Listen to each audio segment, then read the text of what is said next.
According to former California Attorney General Kamala Harris, a gang is defined as a group of 3 or more people who are committed to a common criminal purpose. For example, fictional American guitarist and comic book folk hero Archie Andrews, despite identifying his core social group as Archie and the Gang, would not meet this criteria because despite being 5 deep, they're not jointly invested in either kidnapping, drug dealing, arms trafficking, money laundering, or prostitution, at least not that I'm aware of. On the other hand, if you're, let's say, a high school student in Carson City, Nevada watching this right now with 2 of your buddies, and you guys are devout fans of the Insane Clown Posse, whoop whoop, congratulations bro, you're in a gang now. That's right.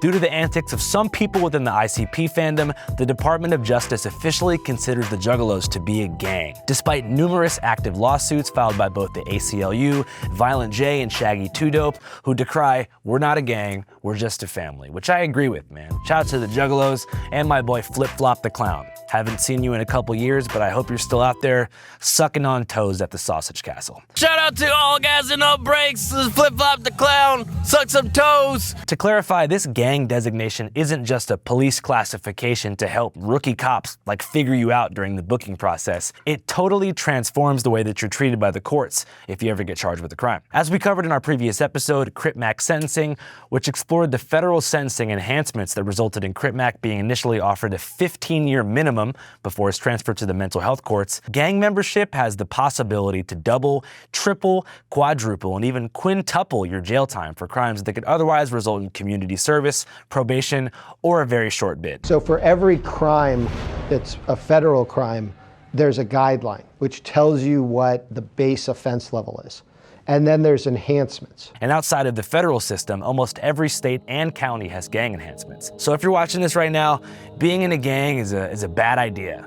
I know that in a world where guidance can be very limited and there's very little opportunity on the horizon, and you have record labels like Atlantic promoting artists who glorify death and destruction, it can seem appealing to join a gang, and you probably, for a short time, will experience true, genuine brotherhood and insane situations that will give you stories that last a lifetime. But if you follow the rap money up the pipeline, you just might end up at the gates of a private prison. And if you follow rap lyrics to songs like Teach Me How to Drill by Lil Mabu, you might actually end up behind those gates. And listen, I'm not saying that Chief Keef was created in a laboratory by the CIA to hypnotize millions of young minds into engaging in flashy, self-destructive behavior to feed the voyeuristic appetite of white suburbia while simultaneously keeping the American prisons full and ensuring the availability of a low-paid labor force of inmates to pick cotton and press license plates until they can be replaced by robots. But the conditions that created drill music in the first place were as deliberate as a scoop of cold vanilla ice cream on a warm slice of apple pie. Anyways, that's enough of that for today, because this episode is not about rap music, street gangs, or sentencing reform. This episode is about gangs on the other side of the law, specifically LA sheriff deputy gangs here in Los Angeles, and the numerous deaths and human rights abuses that have occurred under their watch in LA's largest and most controversial incarceration facility,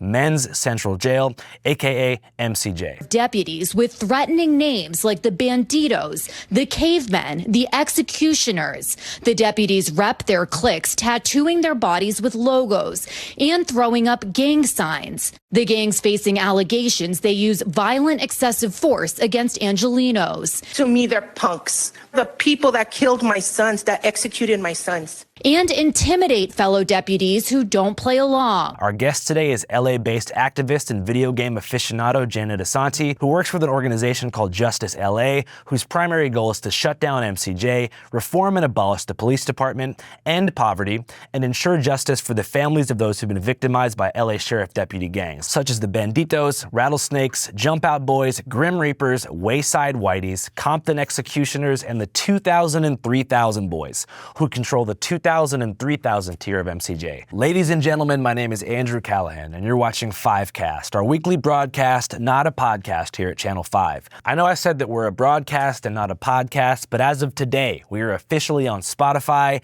Apple, SoundCloud, and Amazon. I know that some of you guys are driving trucks out there on the American interstate and doing otherwise important stuff that requires a linear visual focus, and that audio is the only way to go for y'all, so this is for y'all. I'd also like to mention that we do a midweek 5cast every week where we answer audience questions and break down recent videos, but that one is available exclusively on our Patreon at www.patreon.com/channel5. Subscriptions are $5 a month, but it powers the whole operation and gives you access to a separate catalog of not safe for work and uncensored content that can never live on the surface net. Like our recent drop, Florida Swampfest. Here's a quick, very censored preview of that documentary. Do you think this could exist outside of Florida? Nah. Yeah, it's pretty much as Florida as it gets, I'd say. Hey, where we at? We're at Swampfest, motherfucker! It's day 2 of Swampfest. Absolutely turned up. It's a lot more chaotic today than it was yesterday. We got the 30 racks. We got some Crown Royal. We sipping that Canadian whiskey. Backflip. It smells like gasoline, mud, and blood. It's fucking lit out here. Yep, there it is. So if you want to check Swampfest out, support us, and see the midweek 5cast, all that is very possible right now, again at www.patreon.com/channel5. Alrighty, so as I mentioned earlier, we're going to be oscillating between 2 different topics this episode, men's central jail and LA Sheriff Deputy gangs, but let's start with the gangs. So the trending topic, Google LASD gangs, first came to my attention around 2019, and I was introduced to the case of Anthony Vargas, who was a 21-year-old young man and church employee in East LA, shot and killed by 2 LA County sheriffs who were attempting to stop him on the way home from a party in a low-income housing complex. While in pursuit, they fired 18 shots into his back, head, arms, and torso as he fled. Deputies Jonathan Rojas and Nicholas Perez, who killed Vargas, claimed to be searching for a robbery suspect, and though they've admitted since the fatal shooting that Vargas was not the suspect they were searching for, deputies claim they found a loaded .22 caliber handgun beneath Vargas' dead body and thus were acting in self-defense. In court, Vargas' family argued that the gun was planted by sheriffs, given the fact that it was registered to a man in Arizona with no connection to Vargas, never reported stolen by the owner, and didn't contain a single shred of Vargas' blood, DNA, or fingerprints on it. Still, the judge in the case sided with the deputies, or one could argue, their co-workers, and ruled to dismiss all charges. However, a mistrial was ruled in favor of the Vargas family after it was proven that the judge ignored, did not show to the jury, and decided to omit altogether substantial evidence showing the deputies Rojas and Perez were prospecting members of a sheriff deputy gang called the Banditos, with long ties to the East LA Sheriff Station. That station, in particular, has a long documented history of sheriff gang violence, most notably the murder of an LA Times reporter and police corruption whistleblower named Ruben Salazar, who was allegedly killed by deputy gang members in the Silver Dollar Saloon in Boyle Heights in 1970 as he sat down for a drink after the Chicano Moratorium March against the Vietnam War. Hunter S. Thompson covered the situation pretty extensively in his book, The Great Shark Hunt, which I recommend all you guys read if you get the chance. Sheriff gangs continue to operate and threaten public safety. Like regular gangs, each deputy gang has their own logo and insignia. Banditos are marked by a secret numbered tattoo with a skeleton wearing a thick mustache and a sombrero and brandishing a smoking gun. It's typically on the ankle or leg of members. It's been alleged that Rojas and Perez, who killed Vargas, weren't quite at tattoo earning level and may have killed him as an initiation. Still, the chief of the station back then, Alex Villanueva, asserted there are no deputy gangs within the LA Sheriff's Department. So somehow you're trying to say, oh, these people with tattoos and these things happen over here, oh my God, they're gangs. It doesn't pass muster at all. However, soon this lie would be almost impossible to maintain after more and more incidents came to light. One regarding another fatal shooting by Deputy Perez, who shot another Hispanic male to death in the back while he fled, this time 20-year-old Anthony Serrano. And ultimately, Villanueva moved to discipline, suspend, or transfer 26 Bandito-affiliated sheriffs from the East LA station in the August of 2020, a move that exposed the hypocrisy, corruption, and abuse of power endemic in the department. After all of this, Sheriff Villanueva lost his bid for re-election in 2022, and in the meantime, the Vargas family kept fighting. And this year, they were awarded a $3 million settlement by the city for the wrongful death of their son, while still, no charges have been filed against Rojas or Perez for their involvement. I'd like to remind you guys that while it might seem like a victory, and I'm sure it helps the Vargas family a lot, the LA city and county's budget for these kind of settlements comes from taxpayer dollars, aka everybody's income here. And the fact that they're willing to spend $3 million of that taxpayer funding that could just as easily be invested into the community to pay off the family of a victim instead of holding their own officers accountable speaks volumes. Anyways, in the wake of this massive fallout and multiple other lawsuits filed by the families of sheriff gang victims, recent reports suggest that the power of deputy gangs has waned, and only 6 of them remain, as opposed to 30 just 10 years ago. However, 2 of the sheriff gangs remaining, according to Justice LA, have been wreaking havoc in men's Central Jail in downtown LA. I've personally never been to MCJ. I've only been to jail twice. Once in South Dakota for a week after a Sturgis Bike Week graffiti incident, and a second time for a few days at a Department of Homeland Security border facility. But neither were that rough compared to what I've heard MCJ is like. Here's how Crip Mac explains the intake process. I mean, going through the whole tags, you see different niggas from different hoods, ask you where you from.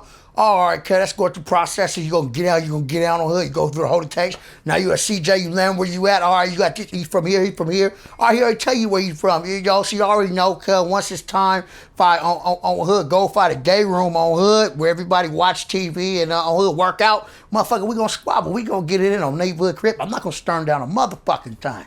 So obviously guards have no control over inmate violence, but additionally, there are two major documented sheriff gangs at the MCJ. The 2,000 boys on the 2,000 cell block and the 3,000 boys on the 3,000 cell block. And according to legal filings, they do some horrible Stanford prison experiment, gladiator school, abuse of power type shit, and are linked to a number of mysterious deaths that our guest, Janet Asante, will break all the way down after this commercial break and some positive news. All right, what's up, people? Let's take a quick break here and look at the way the media covers the LA County Sheriff's Department. Here you can see, using the ground news bias distribution tool, we have a story about the Sheriff's Department actually suing the Civilian Oversight Commission to hide information about use of force records. While this has been covered by the left and center, the right wing has been crickets, and we can all guess why. Different outlets push different agendas, shaping the story to fit their own narrative, which is why independent reporting matters, and we here at Channel 5 are 100% committed to bringing y'all raw, unfiltered coverage straight from the streets. But before we start talking to the experts, we get informed using ground news. Ground news is a dope-ass news aggregate that lets you see exactly how different media outlets, left, right, and center,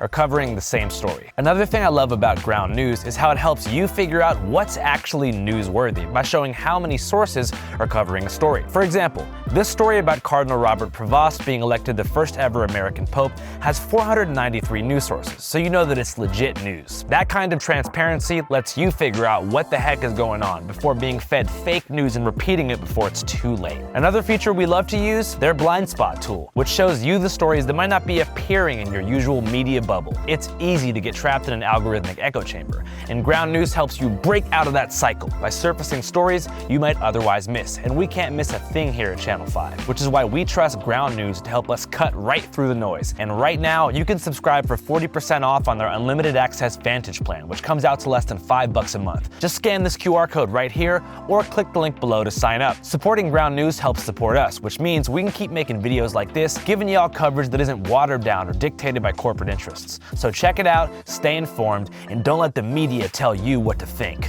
All right, guys, we're back. And before we talk about men's Central Jail and deputy gangs with our illustrious guest, let's take a deep breath and visit some positive stories. Our first positive news story comes out of Vancouver, Canada, my favorite city in the Great White North, where after 12 long years of research, a team of brothers at the University of British Columbia have invented what might be the ultimate nightlife saver for you ladies and perhaps fellas trying to protect your alcoholic beverage from getting spiked by a deranged pervert. Believe it or not, I actually got roofied once on my first day of college in New Orleans when I was 18. Thankfully, nothing fucked up happened to me, but I was at a local college bar and I had no money. So I asked my friend Savannah, who had no fake ID but was a girl, which gave her some home field advantage, to ask an older guy to get her a beer so she could give me the beer because she doesn't drink beer. Turns out, old boy was trying to roofie Savannah, but she didn't drink, and I do, so I drank it, and I woke up at a bus stop at 6 in the morning with no recollection of how I got there. Pretty scary stuff, but it could have been avoided with something called Spikeless, which is like a fentanyl test kit, but it's a discreet drink stir, like a stir stick with a color-changing tip that can detect GHB, Rohypnol, or ketamine in under 30 seconds, while still remaining very discreet, so you can be low-key,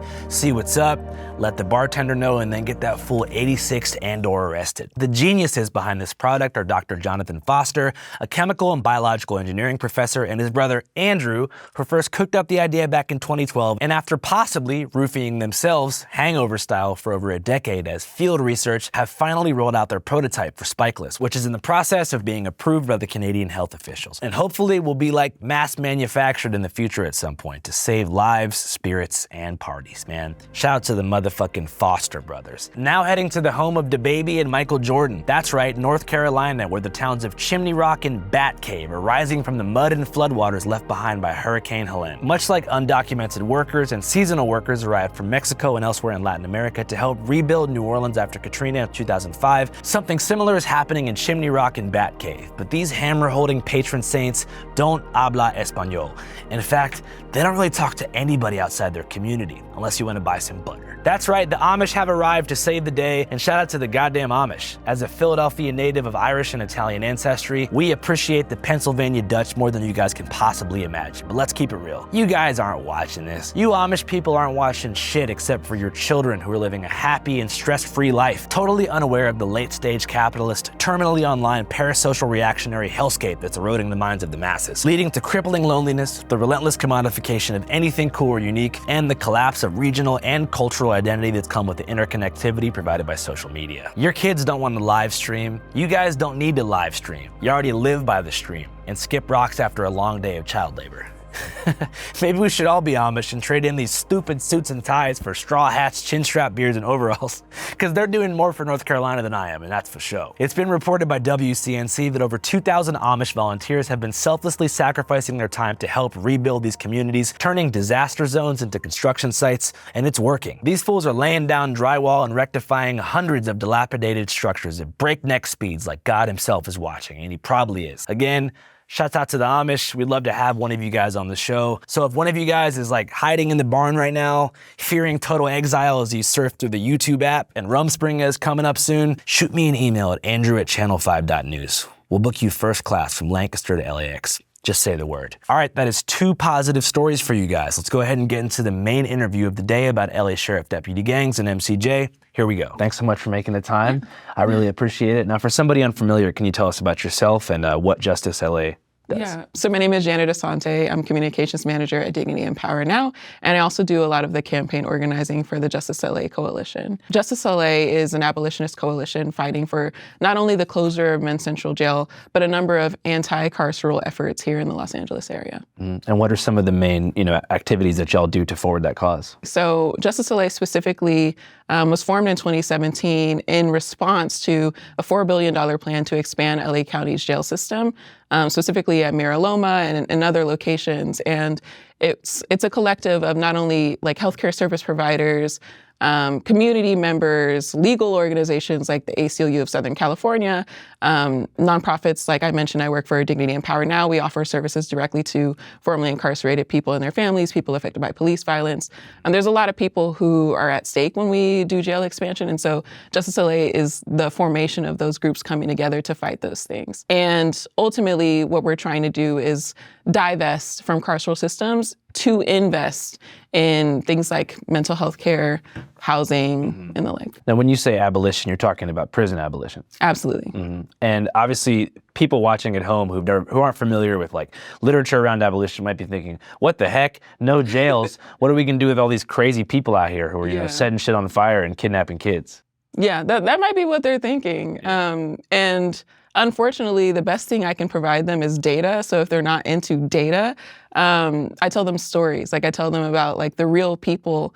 A lot of people who are against abolition or are confused by it or don't understand it are against it in theory. Like it's hard for them to truly like, and from a brain perspective, like imagine a world where we don't have jails and prisons. You don't have to imagine to like look at what's actually happening. You can look at the specific stories, especially here in Los Angeles. Half the jail population is there on mental health diagnoses. And so judges have the option to give somebody what's called diversion. So they say, okay, clearly you've been arrested because of your mental illness, right? But the issue is LA County hasn't built any services for people to go. So they'll be granted diversion and still sit in these jails and get worse and, be completely destabilized from their families or their jobs or, maybe their car is towed because their car was just left wherever they got picked up or whatever. And it really is disruptive to not only that person, but, they might have children or other people that they're taking care of to support. And so it just proliferates out from there.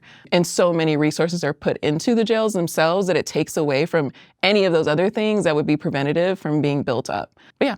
Definitely. I'm also in favor of prison reform, if not total abolition over time. But most people, they have a very reactive sentiment when you say that phrase, because like, okay, to use an anecdote, what about someone who's like kidnapping kids and like holding them hostage in the basement, like on some crazy shit? Like, how are you going to keep that person away from society? Is there going to be a rehabilitation center that is not carceral that does isolate them? I think we haven't even gotten to a fraction of the population that is just a so much easier case than that is. In addition to like that being such a fringe case of who's actually in our jails, that it's like to shoot down the entire like idea of abolition based on some of these edge cases would be really unwise and unfair to like the everyday people who are harmed by the system itself. And not to like be avoidant. Like I think it's important for us to address those things, but it's like if I really want to explain abolition to someone, I don't start there. I start with, you know, first of all, people don't understand the difference between jails and prisons, first and foremost. Its stated purpose really is to like keep people there until their trial, like until they see a judge. So if people, let's say, well, currently we have around 12,000 people-ish in the LA County jail system, the largest jail system in the world, and people are not able to see a judge in a timely manner, so they sit in there for even longer. You know, people who are legally innocent at that point, you're waiting to even just have your case heard. Right. So what can we do to be supporting people at home, for example, where they can still maintain their jobs? You know, if you're worried about somebody being brought to court, like we're not offering transportation, we don't even offer court reminders. And oftentimes for people currently in jail, the deputies just don't feel like taking them. And so they sit there even longer, even when they're slated to be released. And so that's the reality of what we have. And you know, in theory, we can like have like a figurative, like made up person who, you know, has caused a whole bunch of harm in the community. But like the reality is that most of the folks that we have incarcerated aren't that person. So what's the most common reason that somebody's held for a long period of time in Men's Central Jail? In Men's Central Jail specifically, most people there are pretrial. There's an entire unit called, well, I'll say this, downtown, there's two facilities. There's Twin Towers facility and there's Men's Central Jail. They're connected. And the whole first floor of Men's Central Jail is the Inmate Reception Center. You might be familiar with IRC because that's where everyone who enters the system pretty much goes there first. Holding tanks?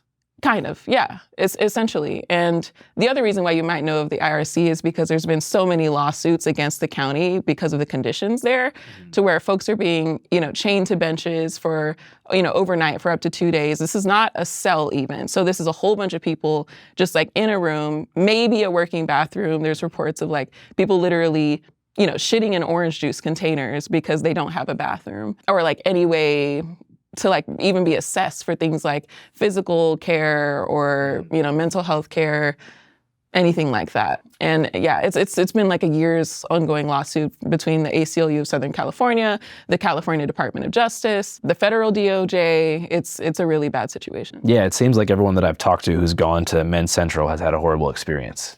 It's truly horrible. And for me, like a lot of people speak about the folks who are being caged there, like as this whole population of figurative humans, right? And for myself, like working directly with populations who are directly impacted, you know, folks have real names. I know there was Aseo Robledo. He has a son who was held in MCJ in Twin Towers. And he started organizing with us at Justice LA because for years, he had been trying all of the numbers that they tell you exist, right? Like, oh, call this number to get like your family member mental health care. Like if somebody's having a crisis, like you can always reach out to this, and this, or sign up for this program or do this. Like he had done his due diligence and still was not able to access those resources. And then eventually he had a mental health crisis at home and his dad called the cops. And when he was arrested, he was granted mental health diversion and still waited in jail for almost an entire year to get that like placement into mental health care. And throughout that time, you know, his mental health deteriorated. He was formerly just like, you know, a science kid in college. And, you know, because he was presented with this mental health condition and specifically like the state's response to his mental illness, like being a carceral facility, like genuinely trickles out to the entire family. And now his dad is facing, you know, potential eviction and eventually actually did get pushed out of his home.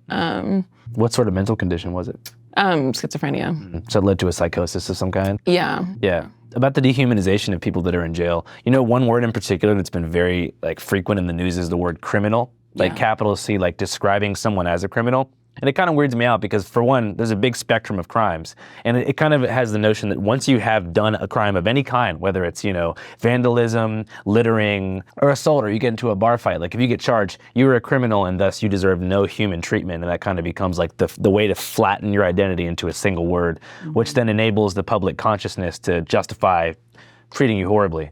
Exactly. And it's always been a really weird thing. Like, even they get criminals out of our country. Like, if you have a criminal record, you can't be treated as a U.S. citizen. What role do you think the news media plays in facilitating that perception? Oh, I mean, I think language plays a huge part. And I think, there is a real effort. Humanizing someone takes effort when there's so much propaganda put behind not caring what happens to them. For example, when we look at what happened with the fires in the Castaic area, like the facilities out there as the fire was approaching came within 1 mile, really half a mile of those facilities. And at no point were they actually evacuating people from those facilities. And meanwhile, they're on the fire map, it's, level 3, get out. No ifs, ands, or buts about it. For everyone else in that area, they're saying, don't grab like your favorite animal, right? Just get out. But for folks there, they're not human enough for that to be something like the first thought in folks' mind. And it allows for things like that to happen. The way that I try to break through to people who are really into crime and punishment and carceral ways of thinking is I say, okay, most people in jails and prisons will be re-released into this society that you're so hell-bent on protecting from criminals, right?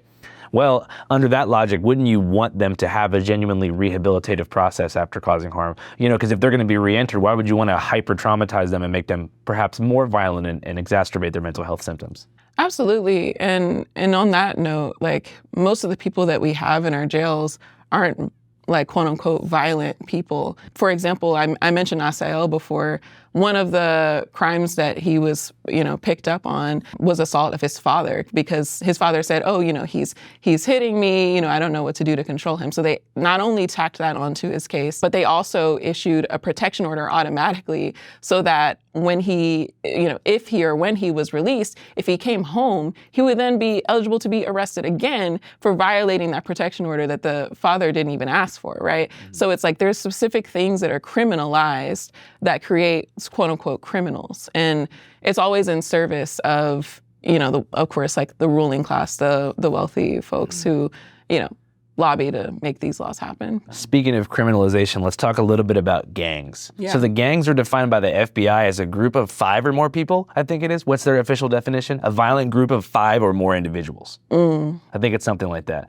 Yeah. So there's a lot of gangs that people know about. Everyone knows about Crips, Bloods, Gangster Disciples, Juggalos are classified, the Insane Clown Posse fandom. They're a gang, according to the FBI. But not that many people know that there's gangs within law enforcement. Yeah. Nipsey and YG once said the biggest gang in LA is the Los Angeles Police Department, which may be true, but today we're going to talk about the Los Angeles Sheriff's Department and their deputy gangs. What can you tell us for starters about what the heck's going on with that? Well, the first thing I'll say is Google LASD gangs. Cerise Castle has done a ton of reporting around this and has really turned over so many leaves that were previously unturned. I mentioned I work for an organization that works directly with people who are impacted by the system. So we've known for a very long time that the Sheriff's Department gangs existed, but it's only within the last 10 or so years that they've been documented. For example, this is not an exaggeration or a metaphor when we say like the Sheriff's Department is a gang. They literally have tattoos and logos. And in Men's Central Jail specifically, on the 3rd floor, they have the 3,000 boys and like they're literal gangs. I mean, we've even seen pictures of them having mouse pads or other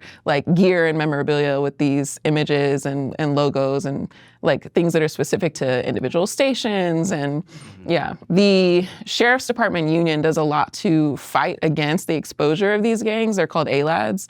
So for example, they had a whole bunch of legal meat behind fighting, having to show their tattoos, for example, in court. And it helps make it a little bit more obscure what they're doing, but the community has already long been aware of what they do to the community. We know from community members, like they've talked about in Men's Central Jail, what's called flashlight therapy, where they're literally beating people with flashlights. And we know from a lot of the families, there's record numbers of in-custody deaths right now in the Los Angeles Sheriff's Department. And when I say that, I'm talking about the highest rate in the last 20 years with the lower jail population, than all of these other decades, right? So we know from the families that say, my son's death was ruled as, natural causes or accidental or suicide or drug related, but we did an independent autopsy and found that, his spleen is busted, his liver is busted. There's evidence of physical trauma. The UCLA Carceral Ecologies Lab has done a lot of work to that end of exploring like what happens with collusion between the coroners and the sheriff's department, where the sheriffs are allowed to be in the room with the person doing the autopsy and explain away all of these things and say, oh, yeah, we found him unresponsive. That bruise you see is from a fight that he had, way back when. But yeah, the sheriff's department gangs are a plague on the community. We know they're costing us billions in legal settlements and lawsuits alone. And that's for the things that we know about, where families have access early enough to expose what's going on to their family members. Mm-hmm.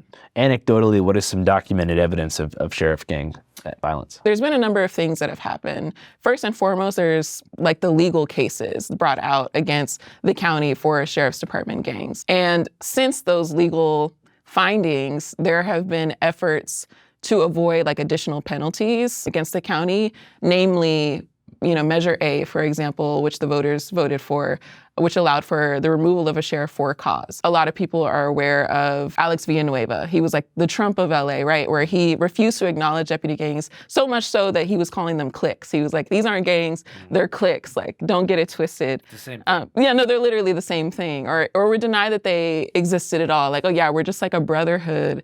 And, this is just like our kickball team. And that's why you see this logo, things like that. And Sheriff Luna coming in meant that one of the things on his platform that he ran on was that I'm going to root out deputy gangs. And something so deeply ingrained that we at least know that deputy gangs go as far back as 50 or 60 years or so. So it's not like a byproduct or like a side activity for the sheriff's department. It's a core part of their identity as a force. Just what kind of things are they accused of doing? Oh, you mean like literally killing people? That's just about as bad as it could get. Killing people, covering up their deaths.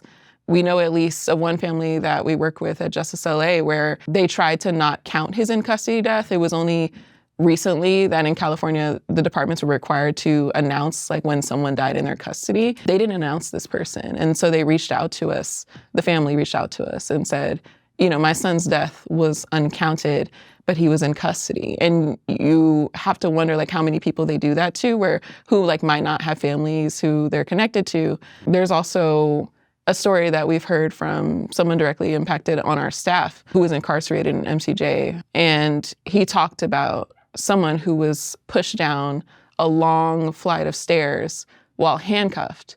And the family was told that he fell, but it was only because the person who was in the cell next to him knew his family and was able to call from inside and say, here's what I saw happen. There's no telling what else they do in our communities, like the lawsuits and the documented abuse and murder is absolutely heinous. We know there's so much more. As far as these murders that are happening, do you think that has something to do with an initiation into the deputy gangs? I mean, allegedly, yes. But there's really not much known about it as far as like transparency. Well, it depends on what you mean by known. Well, they're not out there like, making songs. Some gangs are creative in some capacity. Right. They have a creative arm, Right. There's no sheriff's department music. No, they're lacking creativity. And just from an artistic perspective, their logos are also really ugly too. Oh, really? Yeah, if I had a picture of some of them, you'd be like, yeah, cops are bad at art. You think it's like one of the dude's wives on like Microsoft Paint or something? Because if I had a gang called the Executioners, I could make a sick-ass logo for it. The logo is butt ugly, actually. Damn, yeah. That's crazy. Yeah. So the way you see it, these deputy gangs and the corruption within both the sheriff's department and the police department all ties into the prison conditions and lack of management. Absolutely. And on top of that, like the jails are where they send some deputies as kind of like their first assignment as well. So it's unfortunately like the perfect place for them to do that initiation where, there's barely any functioning cameras, if at all, like any accountability period. There's a lot of secrecy. There's like areas that are completely run down. I mean, this facility is decrepit. Everyone agrees Men's Central Jail should be closed on either side of the aisle and here in Los Angeles. I think where people diverge is, should another jail be replaced, right? This facility alone it was studied in 2006 to say, oh, if a big enough earthquake comes through, it'll literally fall apart. Like it's on a fault line. It's not structured or retrofitted at all. It's a horrible building just as a structure itself. So the building itself sucks. The building itself sucks. Moving to the conditions, though, I really want to you've obviously spoken to a lot of people who have been in and out. How would you paint a clear picture of what it's like in there for people who are held? Yeah, I mean, I'm speaking from the perspective of someone who's never been held in Men's Central Jail, right? But I've been able to see what it does to people. First and foremost, the Inmate Reception Center.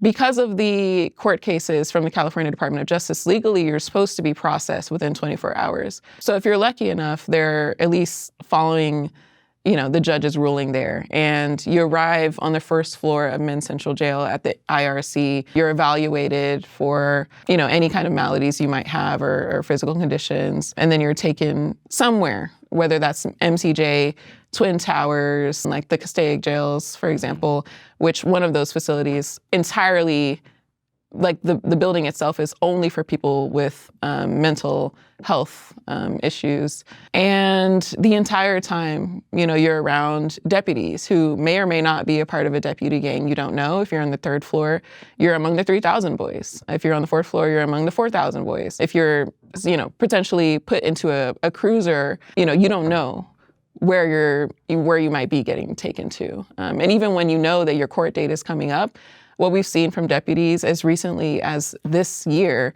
they will claim that the person just didn't want to come to court. So you can't even count on your court date to know that you can stand before a judge and make your plea, guilty, not guilty, or anything like that, right? You won't even know that your court date already passed. What's the most horrific story of deputy abuse that you've heard coming from Men's Central Jail?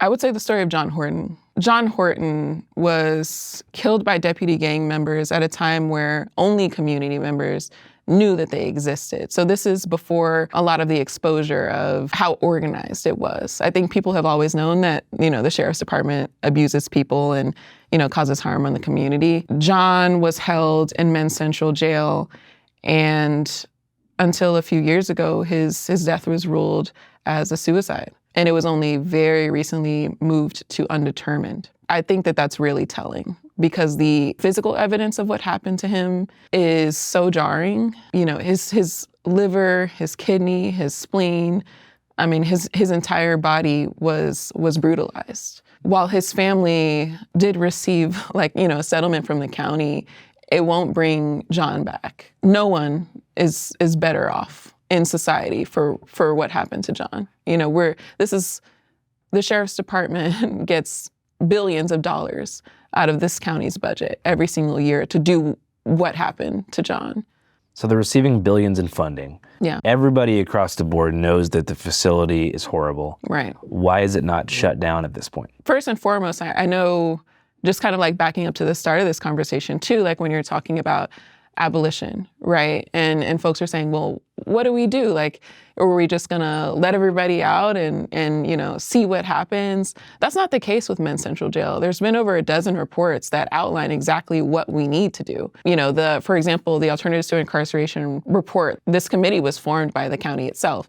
And they brought back 184 recommendations, everything from, housing and treatment programs, just community-based mental health care, where the county wouldn't even need to build a whole new facility for mental health treatment. They can just contract with people who are already doing that work to expand and actually provide it to folks in their neighborhoods, which is better anyway. It has better results and better outcomes for people to just go somewhere local to them. And so when it comes to Men's Central Jail closure, it's this muscle memory of a bureaucratic system where even though they've been given this mandate, it hasn't actually been carried out. And so right now, we have just finally received a jail closure implementation team to actually carry out the duties of Men's Central Jail closure.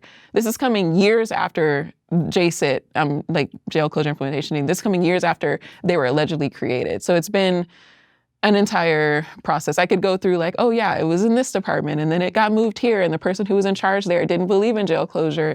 And so they just took the funding and put it towards someone. I could go through the history of that. But what really matters, at least for folks who are waiting for these resources to be brought online, whether they're in MCJ or not, we need mental health care here in LA County. We need substance use treatment to prevent people from going in because we all deserve it. You know, folks who are inside of these jails, they're there because the state has failed them. And that's something that becomes really clear when you look at the reality of the populations there. Yeah, because most of the people there are coming from impoverished areas. Absolutely. Absolutely. Do you think there can be poverty without crime? I mean, crime is something defined by the state, right? A lot of what people do when they are impoverished are criminalized, right? And we've seen that. I've been speaking about the county for the most part during this conversation, but there's also the LA City and the LAPD, right? We know in the fight against 4118 where it was criminalizing things like repairing your bicycle on the sidewalk, right? And we know that's not going to be used for somebody like on a road bike with like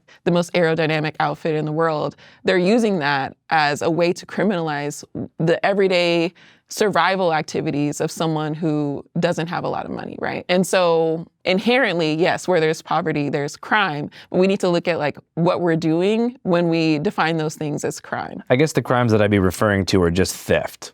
And that means just taking stuff from people. Like, do you think that typically when the state thinks of a solution to theft, they think, okay, we're just going to teach people a lesson by putting them in jail so they have such a terrible time and they're traumatized and like, you're not going to steal again, but it doesn't work. Mm-hmm. So I think that, I mean, the way I see it, the only way to stop that would be to just bridge the massive inequality, because then you wouldn't have people wanting to steal. I mean, you might have some kleptomaniacs who are just like touched in the head, but even they could get mental health treatment for that. But just raw necessity theft, I feel like would go away if you close the wealth gap, right? Oh, absolutely. And in that sense, like abolition isn't confusing. Like if somebody's hungry, like we give them food, right? If somebody's sick, we give them treatment. Things like that. It's actually quite simple, and it's just so much less costly to actually do the things to help the community, especially when you think about like how much these sheriff's deputies make. On top of their base salary, they also have like contract cities. So like West Hollywood, for example, gives the sheriff's department a whole bunch of money to like provide policing services for West Hollywood, and so on and so forth for all of these different cities in LA County. On top of the billions that they already get, on top of the billions that they end up getting for things like settlements, overtime.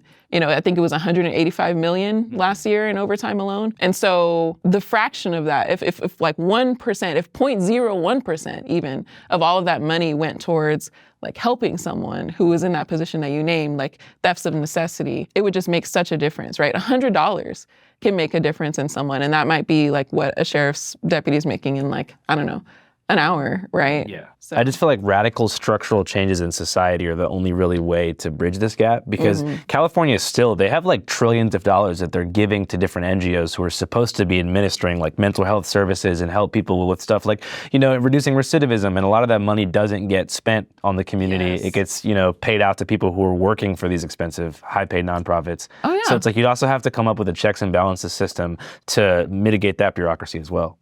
Well, absolutely. And in many cases, those systems already exist. They just aren't being used, right?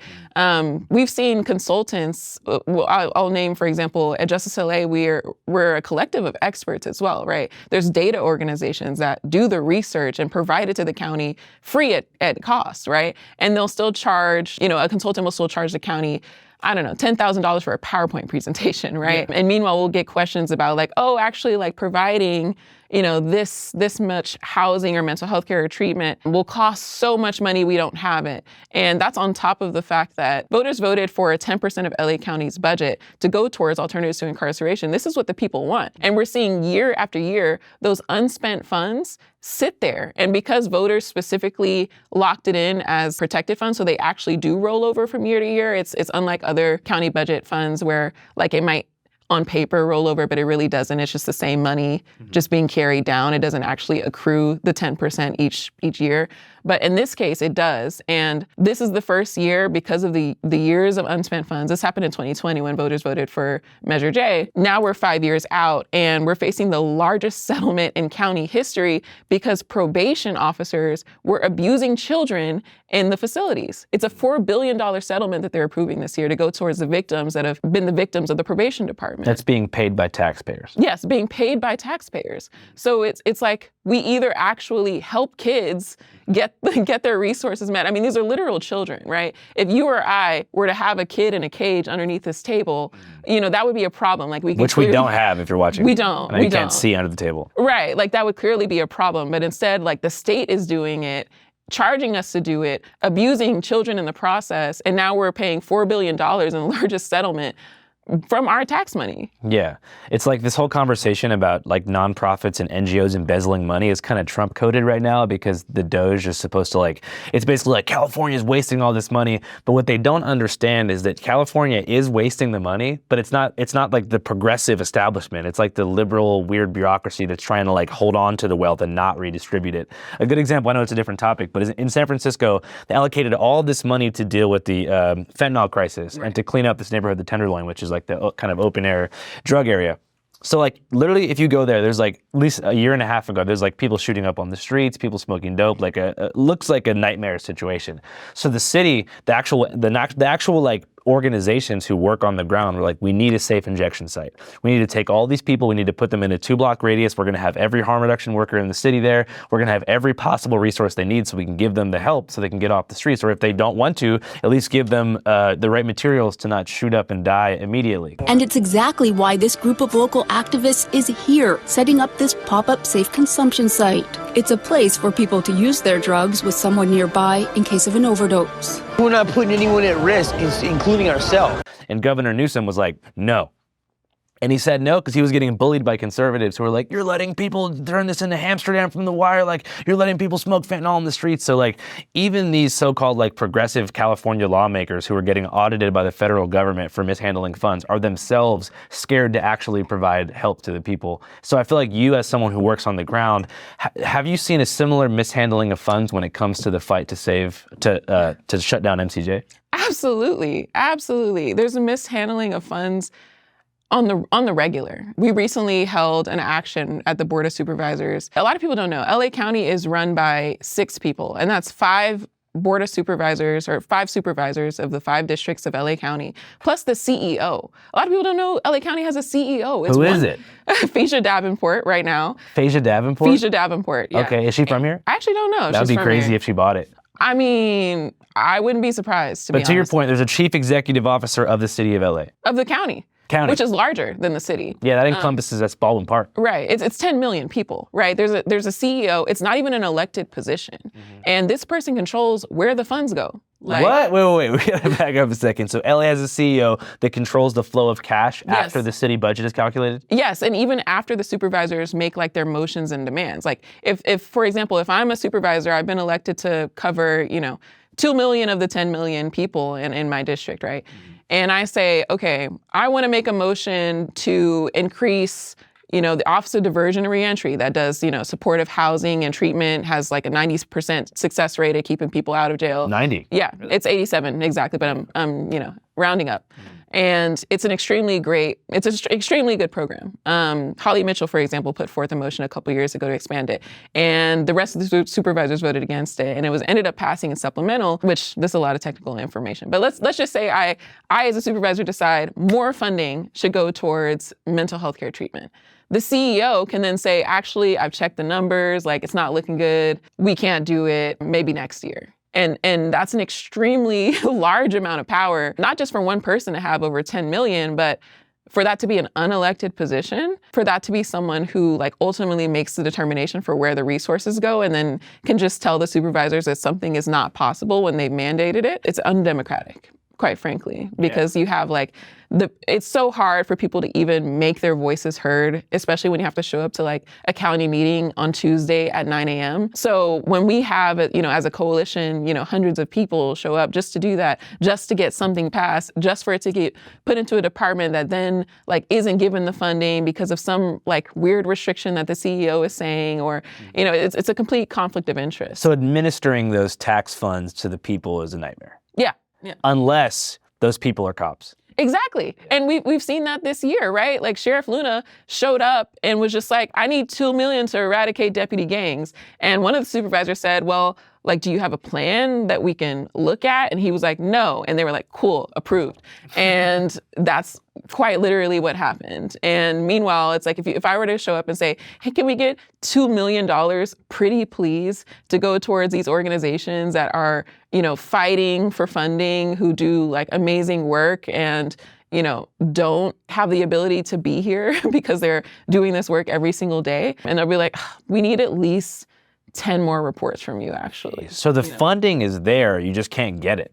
It's really hard. It's really hard. And the county process to even like get a contract, like for example, you named that there's a lot of like shady folks who like might want to receive these funds to do the work, but like maybe they're not as effective or as efficient, which like is a fringe case. But we do want to do our due diligence. Like when we're talking about care in the community, we do care that it's like quality care, right? But the process of like getting vetted for that and to receive those funds is really long, and it can be like a real barrier for folks to actually bring these things online. Yeah. Well, also psychologically, like power does corrupt. So even if like let's just say that instead of a police department, there was like a bunch of really qualified mental health professionals who had jurisprudence over the people who were committing criminal acts or what the state designates criminal acts. There's a big worry that a lot of people have that the same kind of personalities who want to become cops would also try to become that authority position as well. And there's a type of person who enjoys authority and likes to tell people what to do, handcuff people, boss people around, beat people up. Like they're just going to go wherever the power is and follow the money. Yeah, and that's why we advocate for decentralized care too. Like I mentioned before, we're not trying to build another jail. So, for example, Sheriff Luna recently brought out this new idea of what's called like a care campus. It's not a care campus, it's literally just another jail. And this is coming after like a series of abuses, litigation that the county is currently facing for so many things that are happening inside of Men's Central Jail specifically. And so he says, well, since you guys want care first, how about we build a care campus? It'll be like super sweet, just to save you guys some time, the sheriff's department will run it. It'll be a locked facility. And it's like, okay, what about this isn't actually just another jail? And so like, even as the people have said time and time again, over and over again, we don't want more jails. We literally have the largest jail system in the nation, arguably the world. But once you leave the United States, what is a jail? Like becomes a little bit more tricky to define. We literally have the largest jail system in the nation. What we want is care, and still the cops will find a way to say like, oh, maybe we can be the care you need. Give you a hard lesson or something. Yeah. Yeah, I want to go back to the recidivism thing that you talked about, because I used to go to school in Louisiana, and I did some stuff with like covering the Louisiana State Penitentiary, aka Angola prison. Okay. And they have it's a terrible prison, but they were able to bring the recidivism rate from 20% to 56% by introducing like a pretty good reentry program. You said there's an 87% rate of people not returning to jail within a couple years. Based upon, I want to hear more about that program and what they teach offenders to help them go back into society and not reoffend.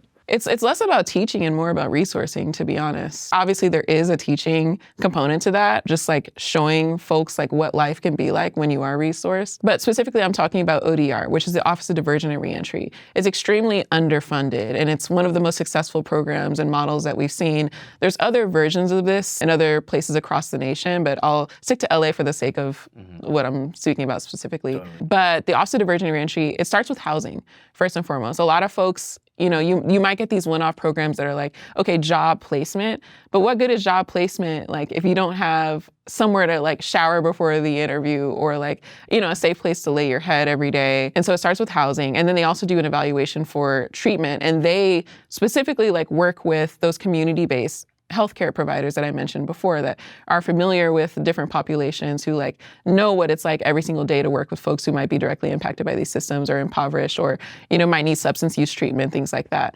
So to speak to like a more specific example, I feel like it's almost like more powerful to hear like what it does for people in their lives. I know a good friend of mine is Robin Williams, and she was kind of in and out for crimes of like necessity theft. Like her last charge that she had was literally just stealing food out of a 7-Eleven, right? She was at that place of life where it was just trying to get to the next day.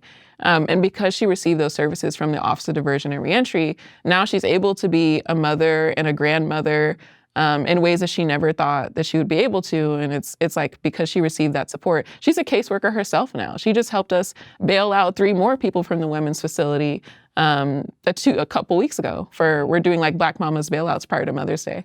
And it's really inspiring to be among people who have gone through that process, because they can specifically speak to where they were and what helps them. But yeah, and then that's why ODR works. Like, it's not just about teaching someone like financial literacy, Right, or like teaching them how to change tires and do stuff with cars. Yeah.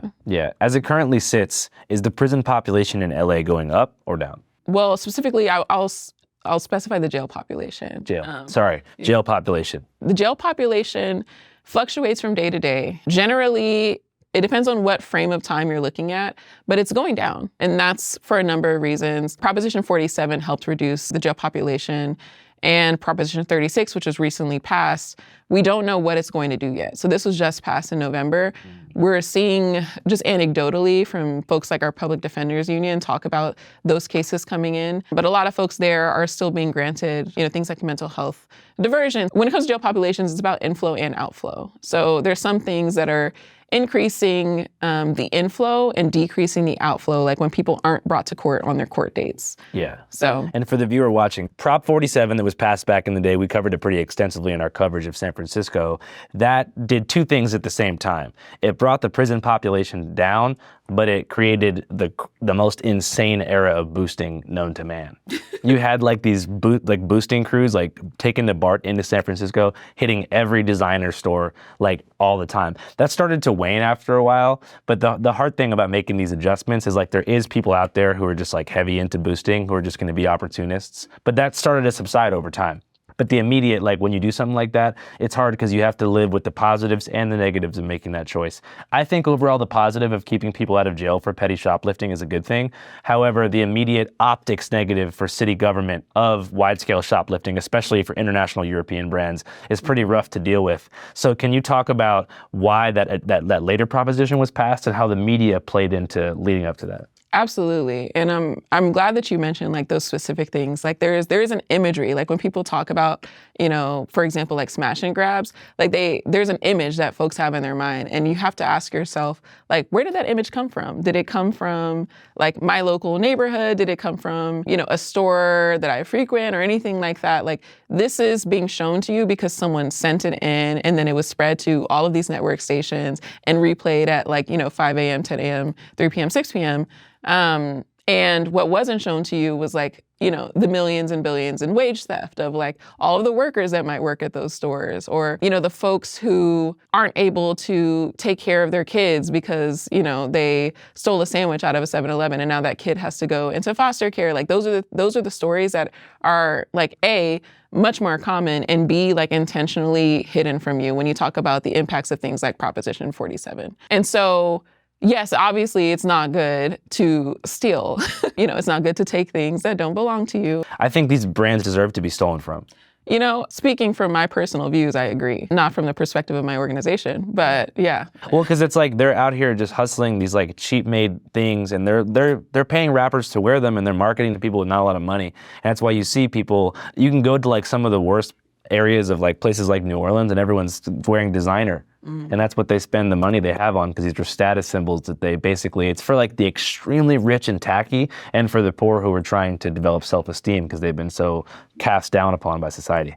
Yeah, I mean, and there's another layer to that where it's like for that to even be a profitable business model, like to have a designer store, like you've already stolen from someone, whether it was like, the slave labor that you had in, another country overseas, or like the everyday wage theft that came from like you stealing the, essentially like labor from the people who are peddling out your goods and wares. Like there's already a theft that's happened prior to that to make it like profitable to the people who own those things. On top of the fact that it's just like a lot more attainable to put, $100 into like getting this bag than it is to put $100 into like the stock market and actually make something of yourself and elevate, whatever your class is. Also anti-American in like American folk way. You know what I mean? You're letting these like foreign brands come to our country and take our money from us. You know what I mean? The swing in there was interesting, but yeah. Well, I'm just saying, like, why the hell are they? I don't know. I only feel bad for the people who work at these spots and are just having a normal day, and then they get like punched in the face by like a 15-year-old. Yeah. That sucks. But like generally, I know what you're saying. So if we wanted to close Men's Central Jail and shut down LA Sheriff's Department gangs today or within the immediate future, what are the tangible steps we can take to make that happen? The tangible things, number one, get involved with Justice LA. We have virtual action, so you can literally just sign up for a text message. You can get updates on the real shit that's happening every single week. So for example, if there's like a plan to build a $4 billion jail, you'll get a text so that you can tap in. You can sign a one-click action that we send out. You can figure out like what's going on locally in your community. And that's to me, like that's abolition in action. Like not just in theory, like where we're debating over like the policies or what we imagine the world to be. Like, this is real. This is real.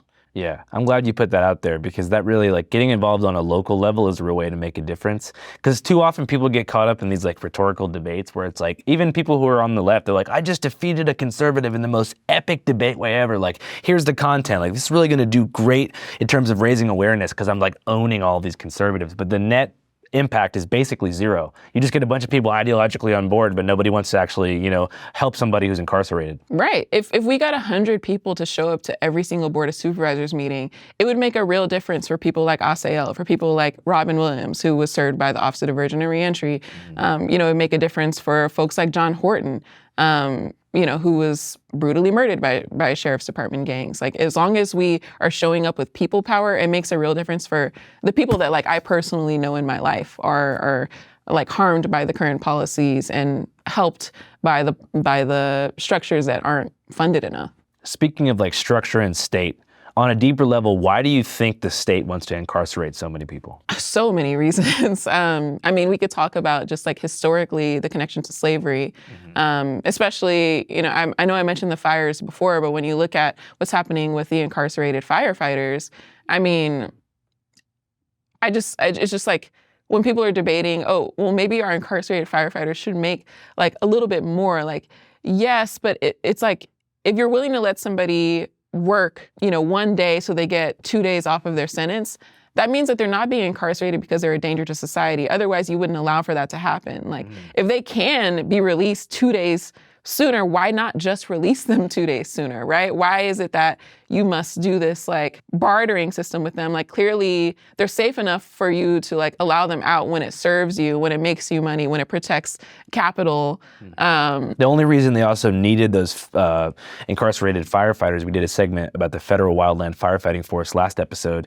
Basically, like, the wildland firefighters who were like basically tasked with extinguishing the fires in the national parks, like Angeles National Forest, by Castaic, Santa Monica Mountains, they lost half their workforce because they refused to raise the wage above $15 an hour. Right. And so since COVID, cost of living has gone up. So half of the people who worked for the wildland firefighting force were like, we have to leave. We can't afford to work here, especially with the cancer and different risks associated with firefighting. So the state basically panicked. And we're like, fuck, we can't find any firefighters. Let's use our prison population. And so it was weird to see, like, I understand having a lot of love for the firefighters themselves who are incarcerated, like the humans. Right. But there was this valorization of just like, wow, like, that's so awesome that the state did that. Like, they let them leave. Like, that's so sick. Imagine fighting fire and being a hero while you were in jail. Like, shout out to California. No, it's like literally exploitation. Exploitation of, you know, the folks who aren't incarcerated, who deserve better wages, and also exploitation of people in pretty much like the worst humanitarian crisis you can possibly be in 2025, right? Is there also a profit incentive to keeping people locked up? Right. Absolutely, there's a profit incentive. And what is that? Well, for the sheriff's department specifically, who has custody over all of the facilities in LA County, they're getting overtime on top of overtime. Some of these officers are making, you know, $400,000 a day, or sorry, $400,000 a year. And that's including things like, you know, overtime, you know, whatever other things they can like tack onto that, right? That's a profit for them, but they also have a really strong union. Sheriff's Department unions aren't real unions, right? They're not real labor. But they have really strong unions that will basically fight anything that they do wrong. So they have zero accountability, pretty cushy situation at the end of the day. And on top of it, like, the politicians get to seem like they're keeping people safe by giving them even more money. So yeah, there's absolutely a profit incentive. And for the electeds, it's like, unfortunately, in the climate that we're in, it's like a safe political move to support them, even when they're murdering people, even when we're seeing the highest in custody death rate, even when there's documented sheriff's department gangs, even when they're abusing children, even when the facilities have been deemed unsuitable to house children, and they still keep them open because none of that information is like being, like you said, like in traditional media, shown every single day, multiple times a day. All they see is like that clip from Prada or that clip from Gucci. It remains like a popular thing for elected officials to do. Yeah, the reason I ask that especially is because a lot of people know about the prison industrial complex and labor being, you know, basically extorted from people who are behind bars because they have to get commissary and there's no way to make money besides doing this, you know, pressing license plates or breaking rocks up, or in some cases actually picking cotton. Is there like a jail industrial complex within the city itself? Absolutely. And we're starting to see even like the jail industrial complex expand to tech as well. Things like electronic monitoring or ankle shackles, where there's like a technical component to it, where they're saying, well, since your jails are overcrowded, why don't we just jail people at their houses and give them this like, electronic monitor? And we've even seen via some court watching experiences that folks who don't even have a home will be put on house arrest, right? Where they're just told to like stay within a certain radius or a certain amount of blocks. And like, that's crazy. It's truly So they wild. have to be homeless and they can't leave a certain perimeter? Right. And think about the amount of money and resources that went into giving them that monitor. They might not even have a place to charge it, for example. And if you don't charge it, then you're docked by probation and thrown back in jail, potentially with other penalties, potentially then not eligible for, bail or a diversion or, even a program further down the road where they have certain requirement stipulations that you didn't like end up going back in from your previous charges. So it's just such a cycle where it's like we're willing to invest in literally anything else besides actually helping people. Are you optimistic? Yes. Really? Oddly enough, yeah. I know I've been talking about a lot of the doom and gloom because I think it's important to really paint a picture of how bad this issue is and to show why people should care. But then when it comes to like what wins we've seen and the progress that we made, even if it's small, it's very real. Like when people are making these policies that harm people more broadly, like for example, voting yes on Proposition 36, where it incarcerates more people, adds more penalties, makes things that would be a misdemeanor or felony, like they're thinking about people in the abstract. When I personally see someone get the mental health care treatment they need, it's such a huge impact on not only them, but their families. And honestly, life-saving. It's a life-saving impact. What we've seen, for example, with Justice LA, when we shut down that $3.5 billion jail expansion program, the county had already signed it. They told us we've already signed this contract with the developers. We can't go back. We'll face like a huge fine if we pull out of this contract. There's nothing you can do. This is going through. There's nothing you can do. But it's like the people power is real. And I've seen it work. Los Angeles is at the forefront of real abolition in action, where we know that resources, specifically here, through a number of detailed plans, through a number of like very specific allocations, would help people get out, stay out, not go in. We could close MCJ. We'd have a better system overall in the entire county for helping people who like might not ever go to a jail, period. If we actually implemented those things, it's been years in the making. The MCJ report came out March 30th of 2021, right? So we're 4 years out, and now we finally have a jail closure implementation team who can carry out those recommendations. That's something new that's happened this year. And now they have like an executive director and staff to like carry out that mission. As long as we hold people to it. Also, a little plug, please sign up for the Justice LA virtual actions and follow us on socials. Hey, sign up. Register for their text action list at jlanow.org/action list. If you don't, we're going to use our Patreon subscriber money to create a private police force of our own and hold you here. Yeah. And then you'll end up under the desk with the other people we have under here. But like it's real. Now is like a critical moment, really, to make sure that this group that's been brought together is effective and supported by the people as they have to make those decisions to say, Department of Mental Health, here's what you need to do now. Or probation department, for example, like might be upset at something because now their jobs are threatened, which they've already been on a hiring freeze because $4 billion lawsuit against them, a settlement that just got approved this year. So virtually every element of the justice system here in LA is under attack. It's extremely corrupt. It's just so far corrupt. At the state level, we have the BSCC, which basically can deem a facility unsuitable. And we've known that they didn't necessarily have that much power to begin with. Like they'll evaluate a facility and say like, yeah, this is horrible. Like you can't have people here, but like they didn't have any power except for, which we thought, when it comes to the youth facilities. And so when they deemed these facilities unsuitable, we thought, okay, this is finally it. They're going to have to actually deal with the issue that we have with the lack of care going towards youth who are, system impacted. And instead, they just declared like a state of emergency and then extended that state of emergency. And here we are today. And they even closed one of the facilities and reopened it because they still hadn't invested in like what we actually need to keep people resourced. Is the Youth Authority jail still open? Yeah. I heard that one is really bad too. Well, I would struggle to name a good one. Yeah, I guess every jail is pretty much bad. Men's Central Jail specifically is just such a horrible, horrible, awful case.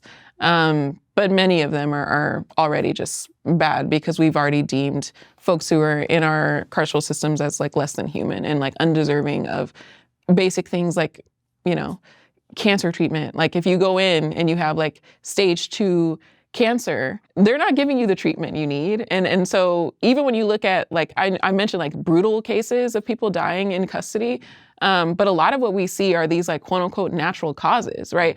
But how natural is it if somebody's like 30 years old, right? Yeah, like, what's the process of identifying the cause of death for somebody that dies in custody? Right. So because of Dignity and Power Now, we did an entire campaign around this actually. And so now we no longer have like what's called like the coroner's department. And that's because the coroners don't actually need to have like certain medical like designations. And in some places they're actually like just elected, right? Like they might not even be doctors. And so now LA County has what's called medical examiners.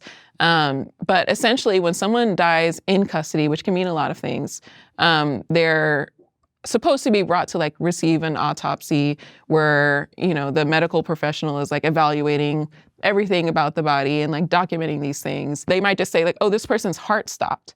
And so then it's up to like the deputies to say this person's heart stopped because of XYZ. Like, oh, you know, they just like had a heart attack. But it could be that they were strangled, right? It could be that they were, you know, held down. It could be that, you know, they were brutalized. You know, the fact that the deputies can just kind of be in there to explain those things away or to like offer, in some cases, like no explanation, or not even notify the family that this happened.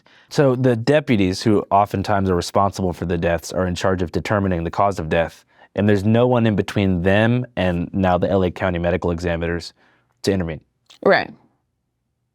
That's pretty crazy. Yeah. And that's just like one of many horribly corrupt issues that we have with our current justice or injustice system here in LA County. Sounds like we have to do away with the whole thing. Yeah, sounds like it. Because there's no possible way to reform it, because from the probation to the CEO and the board of supervisors to the sheriffs to the police to the COs, everything's all bad. And they get a lot of money to do this. That's the thing. Like they get $4 billion a year. There was one year where, this is the year, a lot of people know about this because it was Kobe's passing, where the deputies were sharing photos of, you know, the crash that happened. We had $1 billion in settlements from the sheriff's department that year. $1 billion. Like that's on top of what they're already budgeted for, right? That's just paying people for the harm that they've caused, which doesn't even match up to the level of harm that they caused, right? Like these families aren't getting an amount of money that like makes that person's death okay. But yeah. Yeah. I mean, you know, the LA Sheriff's Department, I don't know if you know this as well, but they're also in bed with Scientology. Oh, I'm not familiar with that kind So of the leader of Scientology, David Miscavige, his wife Shelley has been missing for like 25 years. Everybody knows he killed her or she's dead for some reason. Maybe she was going to speak out against the church, because David Miscavige is known to like abuse Scientology staff. It's a horrible, terrifying, corrupt religious organization. Right. And so like everyone knows she's missing, and there was this big campaign like, we need to find Shelley. Yeah. And people would say, where's Shelley? So is Shelley. So LA Sheriff's Department released this report, and they were like, oh, we checked on her, she's good. And they're like, can you provide some more info? They're like, we talked to her. She said everything's fine. People are like, can we see a picture of her? Is there any documentation? And Villanueva, actually, is that how you say it? Yeah. He was like, don't worry, I talked to her too. And it was like, what? Like, you know, it was just so obvious that she was dead and that they were being paid off. But there's no really like governing body to question their behavior. Just you guys. Well, so that's the thing. Like, actually, the voters voted not only to create the Civilian Oversight Commission that's supposed to like oversee the sheriff, but they also voted specifically to give them subpoena power. Villanueva just ignored the subpoenas and nothing happened, because who's going to enforce that? Like, if someone else ignores a subpoena, the sheriff's department shows up. The sheriffs ignore it. Then what, right? And so in addition to that, like the Civilian Oversight Commission has tried to like file legal amicus briefs, for example, or like things that say, hey, the sheriff's department is really messed up. Here are our findings. We've done some investigation. You know, we've gone inside, or we've heard, like, we've seen footage, like whatever evidence they have. Like they'll say, hey, the sheriff's department is really messed up. Here are recommendations. And the sheriffs, like the county's own lawyers, will fight the Civilian Oversight Commission, because even though you've created this commission within the county has the same legal team for everything. So the same legal team that's, you know, defending the sheriff's department is supposed to somehow be doing the legal work for the Civilian Oversight Commission within the county. And it's a complete conflict of interest. So it's like... So there's no real autonomous body monitoring their behavior. Right. One of our campaigns that we're actually doing this year at Dignity and Power Now is to fight for the COC to have independent legal counsel. It's gotten to the point where even county council will come into the COC meetings and tell them like, no, y'all can't like be talking about this. We won't allow you to go into closed session. Like it's that much of a conflict of interest that like these attorneys that are supposed to be working on behalf of the COC also are the attorneys for, the sheriffs. Are you ever worried about your own safety doing all this work? Oh, absolutely. Yeah, absolutely. But in a real sense, like I'm less vulnerable than like pretty much everyone that I have a relationship with who's directly impacted, right? Like I'm in a position, I've never been arrested before, for example, despite my many attempts. You tried to get arrested? You're in the field protesting. Yeah. You weren't like, I wanted to ask you for your journey, like in terms of activism, how did it all start for you? Yeah, I mean, it's hard to trace it back to like where exactly it started. Okay, let me ask you a few questions that might make it make sense. Okay, yeah. Where did you grow up? Houston, Texas. I grew up in Houston, Texas. While I was in Houston, I worked for a number of like Texas-based organizations and also just generally doing justice work. I like have system impacted people in my family. I briefly worked for the Texas Innocence Network doing things on like the capital and non-capital side, so death penalty, but also not non-death penalty cases, like just as a legal intern. Deeds Not Words is like an advocacy-based organization working for like reproductive justice. But overall, like I went to school out here in Claremont and learned way more about like what's going on with abolition in LA and just that being like LA being like the epicenter of. Is it really? Yeah. I would have thought for some reason it was like the Bay or the Pacific Northwest. Well, LA has the largest jail system in the nation. And a lot of people don't realize that, that this progressive or like blue city, so to speak, is like doing these really horrible things. And so I moved here in 2022 to work for Dignity and Power Now and specifically be doing comms and media for Justice LA Coalition. In theory, like things that like radicalized me over time, I think as you witness things every day, my grandmother, for example, like she also has a severe mental illness and, it was so hard to get resources for her. And I think it becomes really fundamental, like to learn, like, why do people end up in the system? And I remember I was 12 years old and my uncle like wrote me from prison. And this was when George Zimmerman was acquitted. And he was just saying, it's really wild that, I'm in here and George Zimmerman is out there, right? For killing Trayvon Martin. And so I think like those experiences growing up like are radicalizing because you start to see what is criminalized and like who are the quote unquote criminals and like who is being targeted by. So it's the past years for you have just been a journey of figuring out how to help? Absolutely. And I that's why when people ask me like, what should I do? Like, I'm not an expert who knows like all of this data and the history of the fight and, the jail closure, everything. It's like, you don't have to be. We need everyone. We need everyone. We need people who are, healthcare providers who are saying, hey, I'm not getting the funding I need. We need people who are, just doing basic youth programs who are saying like, I really wish I could do this program, but I don't have the funding I need. All of the funding, like the Sheriff's Department is defunding everyone else. So everyone has a stake in this fight. And for me, specifically like through comms and media and like, I'm personally a creative, like just in my own life. Like it's really great to be putting my energy towards elevating these everyday stories of the people that I meet in this fight, and be pitching it to press and like be showing folks what's happening on the ground as opposed to like working at like a PR firm, right? Yeah, you're making me want to get involved, like, do some real shit. Start like working with people. Maybe I'll volunteer at a group home or something. Well, I mean, you don't have to do anything different than what you would normally do. And so that's why we encourage people to sign up for the text actions, because let's say you're somebody who like goes to church, like just like tell your church about what's going on. Even if you're not moving people to like be fighting for men's central jail closure, you should be. But even if you're not, people need to know what's actually going on so that when they are voting for, different ballot measures, for example, like they can know what's fake and what's real, like what actually is affecting the most people in our system. And your case, like you have a platform, right, online. So even if you're not talking directly to Justice LA organizers, like what are you doing to center people who are like affected by all of these different things or like their stories? And, you know, that's important too. Like you don't have to go and change your whole life. Education is the first step, like just being generally aware of like what's actually going on in your community and not what Target tells you is important or like Home Depot. Yeah, definitely. What's Home Depot saying? Home Depot was also behind Proposition 36. Oh, why?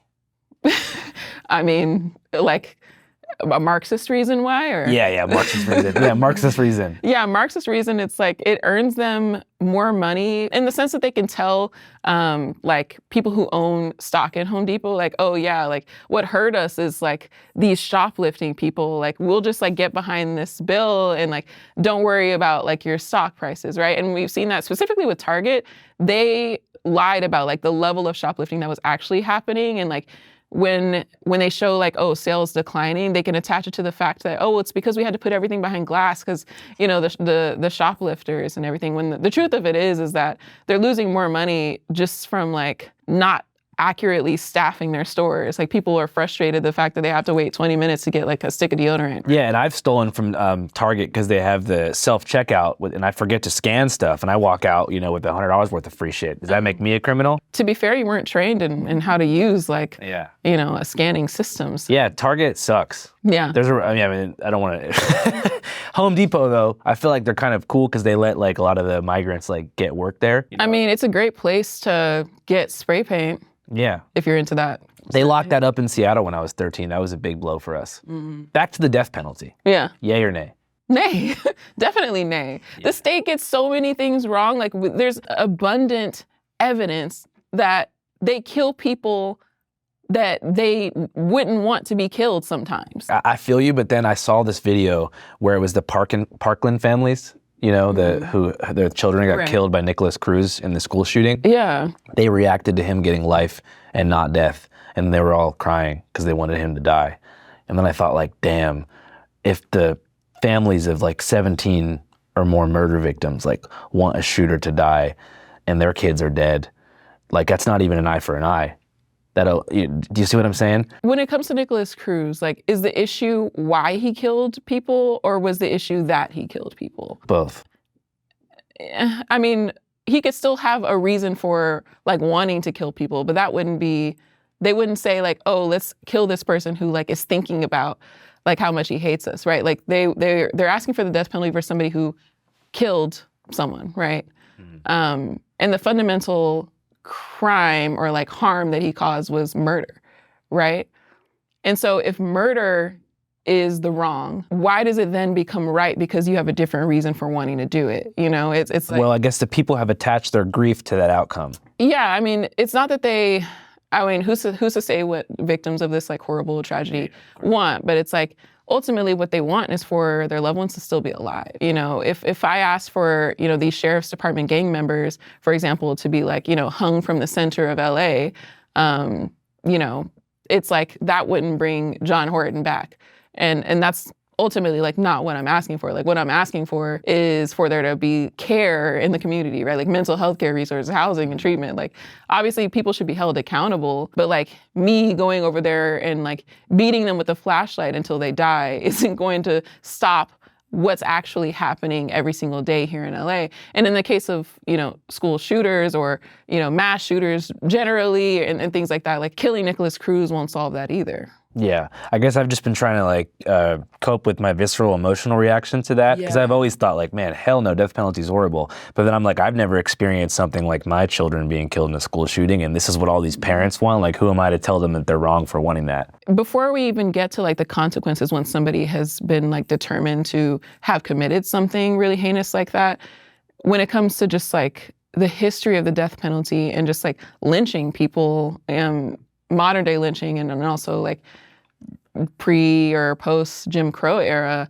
the people who get to make that determination are extremely corrupt and oftentimes aren't worthy of even determining like whose life is worth living. There's so many cases where not only has somebody been found to be, you know, innocent after the fact, but even ongoing. In Texas, for example, I mentioned I worked for the Texas Innocence Network.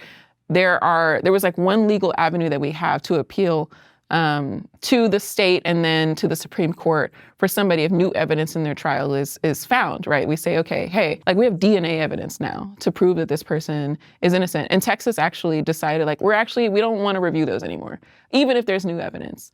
So those are the people who like the state is actually killing. And this, to me, like, I'm glad you brought this up because it is an emotional thing. Like people are coming from a place of like, you know, like you said, an eye for an eye. But again, like Nicholas Cruz, like the reason I know his name is because it's like, it's a fringe case. And when you look at the people that are getting churned through, you know, the death penalty system in states like Texas, there's so many people who just should not be getting killed by using our state money, using people that we pay to kill people. I guess maybe we're also like conditioned to believe because incarceration is so deep in the way we think about consequence that like that makes sense. So probably the families are like, I want justice. We believe because we have been conditioned to think this, that justice is the death penalty. Yeah. It's almost like people can't think bigger than capital. So a world without capitalism is terrifying to people because that's like bigger than God. It's like, wait, how do we determine value without these things we've been taught? Right. And I think that it's similar with the death penalty and life in prison. Because I know that if I kill somebody, I'm doing life. And the idea is that consequence will in turn stop me from doing that. But the reality is I probably wouldn't do that even if there was no consequence because it's morally wrong. I mean, when you look on a large scale, like a lot of what incarceration is, it's a system of control and who has the power to like execute on the behalf of the state is really indicative of that. Sorry, that was maybe a convoluted way to word that. No, I see what you're saying. Like, who are the executioners though? Right. And we see that because there's people dying every day based on decisions that, you know, corporations make. For example, like healthcare companies or insurance companies that make the determinations that literally either keep someone alive or kill them. But like they're not being thrown in prison because it's a money-based decision. Like it's a capitalist decision, and that's the way. So you fuck with Luigi? I mean, on behalf of my organization, no. You know, I'm a gamer, so Mario, Luigi, great guys, you know. Wait, are you actually a gamer? I see what you're doing, but you do fuck with games? Yeah, I do. Top 5 games. Oh, okay. So first of all, I'm an adventure game player. Oh, me too. So any like Lucasfilms, like it'd be hard to pick between like Secrets of Monkey Island, Grim Fandango, Day of the Tentacle. These are all like, I just love like that kind of puzzle stuff. I'm currently playing, I think it's called like Cause of the Golden Idol. I just call it like Golden Idol, but it's like a similar like clue-based finding game. There's a game out right now, to me, game of the year, called Blueprints. Have you heard of it? Okay, well, never mind. It's Blueprints spelled like blue and then Prince like monarch prince. So the concept is like, basically you show up on this estate. I know we're like so off topic, but like you show up on this estate and like you get to build out the rooms of the mansion. There's like a draft pool for which rooms you build. And you ultimately like want to reach certain end goals. You only have 50 steps a day before you're like exhausted and you have to camp outside. But each day, like you start over from scratch and you like find out clues along the way. I don't actually know the end game. I'm trying not to get spoiled. But it's like the strategy is cool and it's the kind of thing that like I spend a lot of my time doing, you know, abolition stuff and organizer work. So it's like I can unplug from the internet and while simultaneously keeping the strategic part of your mind engaged. Yeah. Like, you know, unfortunately, like I like to relax by like solving more problems. But yeah. Me too. How would you like, for someone who wants an introduction to like literature regarding prison abolition, do you have any books or authors you'd recommend? Absolutely. So if you're looking to get into like freedom, like liberation more generally, Audre Lorde is really great. Angela Davis, of course, Angela Ritchie, who, you know, I think is one of the people who's like contemporary and just like really has their finger on the pulse of like what's going on today. I mean, the new Jim Crow, as far as like specific books, I mean, there's so much out there. I feel like books can sometimes feel like a real barrier. Like people feel like, oh yeah, I need to read a lot of books to be an abolitionist. Like you really don't. Like there's things we can teach you like what's going on currently in your community. It doesn't require like necessarily that reading, but there is a fundamental like set of values that you can gain through other means. Like some people it's because like they've been directly impacted. They were incarcerated for something. They're like, okay, incarceration didn't help me. Here's what I actually needed, right? And for some people, like if you feel like you're really distanced from that, like the books do help because you can learn about like the history of like how we got here. But yeah. Reading can be difficult though. Yeah, I mean, attention spans. For our generation, I feel like, there's an anti-reading agenda at play. No, there fully is. And I'm like aware of that. So like, I hesitate to be like, yeah, I could recommend books, but also like follow us on social media. And like, I feel like most people our age reading a book are like trying to impress somebody or make a statement. Yeah. We're either always reading in public. They're at the bus stop, they're at the park. I'm like, okay, I see what you're doing. I know as soon as you get home, you're closing that shit. Yeah, or just like kind of when you said online, like there's people who are like, oh yeah, I totally owned the right. Like I read this book and like I quoted Marx to them and like their argument was unsound. Like, okay, like you did that, but like that can't be the end. Just like debate in content culture is so fried. That's why I want to start doing stuff in real life, because I feel like, awareness is good and fundraising is good, but sometimes when you do political stuff online too much, it's just like, what am I doing? Like, changing minds, I know it does benefit people, but like it's way easier to get involved in real life. You really should get involved in real life. And that's like, if there's any one takeaway I would tell people, it's like, get involved in real life. You gotta tell them. Get involved in real life. Real life. We're in real life, yeah. Follow Justice LA now. Oh, sorry, is it this one? My bad. Follow Justice LA now. Get involved in real life. Follow Dignity and Power now. If you're looking at statewide stuff, let's say you're not in Los Angeles, go to Care First California. If you wanna learn more data, they didn't ask me to say this, but Prison Policy Initiative, Vera Institute also has some great resources. They specifically have a tracker on Men's Central Jail closure that tracks like the pretrial population, the mental health population, the people who should have been diverted by now. All of that is easily accessible online. If that's what you need to do and you can't read a book, like it's got some animations and all of that kind of stuff.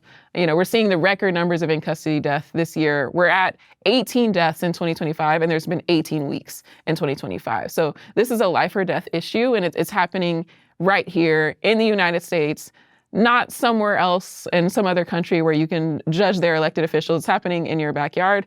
So get involved in your backyard. Appreciate your time so much. Thanks for coming on. Yeah, thanks for having us. Great job. Yeah. That was tight. I hope you had fun. Yeah. Channel 5 live worldwide, Hollywood and Vine. Fuck the authority, Channel 5 News. Channel 55. We don't fuck with custers. And 5 is the best number. Hey, what's up, guys? Oh, shit. Hey, man, thanks for that web link. It's really working. I don't know if you guys missed the memo, but we just dropped an entire feature film. That's right, a full-blown movie at www.dearkellyfilm.com. DearKellyFilm.com. It's an action-packed movie that revolves around the life and times of Kelly Johnson, aka Kelly J. Patriot. Kobe Bryant was assassinated by the Quins. Come here, Nazi, you're going to Guantanamo. Oh my gosh, what did I do? Am I getting canceled? The Democrats don't like you, they're gonna cancel you. It documents his semi-estranged family and their attempt to pull him out of the rabbit hole. Are you selling baby parts, yes or no? Don't tread on me. Don't even think about it. I don't want to say too much, but it's a good movie. If you guys want to watch it, it would mean a lot. www.dearkellyfilm.com. It's available for rent and buy. You can rent it for $5.55, or you can buy it for $15.55. www.dearkellyfilm.com. www.dearkellyfilm.com. www.dearkelly